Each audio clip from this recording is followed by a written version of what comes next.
ഇന്നത്തെ സ്പെഷ്യൽ കപ്പയും ആവോലിയും. വെട്ടിക്കഴുകി വൃത്തിയാക്കിയ ആവോലി വാഴയിലയിൽ നിരത്തി വെച്ചിരിക്കുന്നു. ആവോലികൾ ചിരിക്കുന്നത് കണ്ടോ? ആവോലികൾ വീണ്ടും ചട്ടിയിലേക്ക്. വേവിക്കാനുള്ള കപ്പ വെട്ടി നുറുക്കി വെള്ളത്തിൽ തള്ളി. മഞ്ഞൾപ്പൊടി, മുളക് പൊടി, ഇഞ്ചി, വെളുത്തുള്ളി, കൊച്ചുള്ളി, കറിവേപ്പില, കുരുമുളക്, പെരിഞ്ചീരകം, ആവശ്യത്തിന് ഉപ്പും വെളിച്ചെണ്ണയും ചേർത്ത് ഇവയെല്ലാം കൂടെ കൂട്ടിക്കുഴച്ച് നല്ലോണം മീനിൻ്റെ പുറത്ത് തേച്ച് പിടിപ്പിക്കണം. വാഴയിലയിൽ നിരത്തി വെച്ച് മീനിലും അരപ്പിലൊക്കെ കുറച്ച് നാരങ്ങ നീര് പിഴിഞ്ഞൊഴിച്ച് കൊടുക്കുന്നുണ്ട്. അതിനുശേഷം നമ്മൾ നേരത്തെ റെഡിയാക്കി വെച്ച കുഴമ്പ് രൂപത്തിലുള്ള അരപ്പെടുത്ത് മീനിൻ്റെ എല്ലാ വശങ്ങളിലും നല്ലോണം തേച്ച് പിടിപ്പിക്കുകയാണ്. തിരിച്ചും മറച്ചു വിട്ട് എല്ലാ വശങ്ങളിലും നല്ലോണം തേച്ച് പിടിപ്പിച്ച് മസാല പിടിക്കാൻ 10 മിനിറ്റ് മാറ്റി വെക്കണം.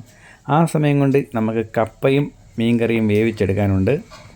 അരപ്പൊക്കെ പിടിച്ച് നമ്മുടെ ആവോലി കുട്ടന്മാർ റെഡിയായി വന്നിട്ടുണ്ട്. ഒരു പാനിൽ എണ്ണ ഒഴിച്ച് അതിൽ 2 തണ്ട് കറിവേപ്പില ഇട്ട് അതിന് മുകളിൽ ആവോലികളെ രണ്ടിനെയും നമ്മൾ വറക്കാനിടുകയാണ്.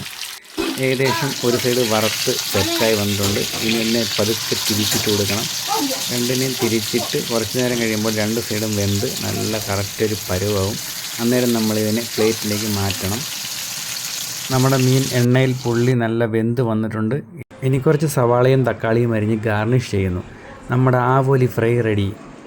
വീഡിയോ ഇഷ്ടപ്പെട്ടാൽ ലൈക്ക് ചെയ്യുക, ഷെയർ ചെയ്യുക, സബ്സ്ക്രൈബ് ചെയ്യുക, ബെല്ലൈക്കനും കൂടെ ഒന്ന് അടിച്ചേക്കുക.